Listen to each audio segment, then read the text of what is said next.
Et si c'était Reed Richards qui avait créé le TVA? Dans le MCU, la série Loki nous a présenté une institution connue comme le TVA, qui gère tout ce qui concerne le temps et préserve l'éternel flux temporel, à savoir la Terre 616. Si tu aimes Marvel et que tu attends les 4 Fantastiques, n'hésite pas à t'abonner, à laisser un pouce et à activer la cloche, et mets ton petit commentaire. C'est un variant de Kang, celui qui demeure qui s'est approprié la création de ce TVA. Et si en réalité, c'était Reed Richards qui était derrière tout ça? C'est une théorie populaire sur les réseaux sociaux depuis maintenant un moment. Et voici les éléments qui montrent que ça pourrait bel et bien être Reed. Tout d'abord, il faut savoir quelque chose d'important. Dans les comics, Kang s'appelle Nathaniel Richards.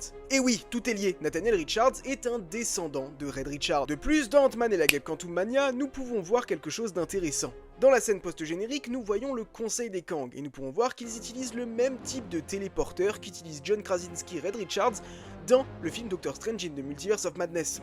Ça commence à faire beaucoup. Et là où la théorie a véritablement gagné en crédibilité, c'est par rapport à l'une des dernières bandes annonces du film Les 4 Fantastiques Premier Pas, où nous pouvons voir que Reed utilise un ordinateur similaire à ceux qui sont utilisés au TVA. Mais quand je dis similaire, c'est le même. On en arrive maintenant au moment vraiment tiré par les cheveux. Dans le film Les 4 Fantastiques, nous aurons la présentation de la Future Foundation. On le sait, les prochains enjeux des films Avengers seront les incursions. Et le TVA va jouer un rôle clé pour éviter que ce genre d'événement arrive, et Reed en aura conscience à ce moment-là. Et s'il faisait évoluer la Future Foundation en la faisant devenir la TVA? Supposons que leur Terre soit détruite par une incursion.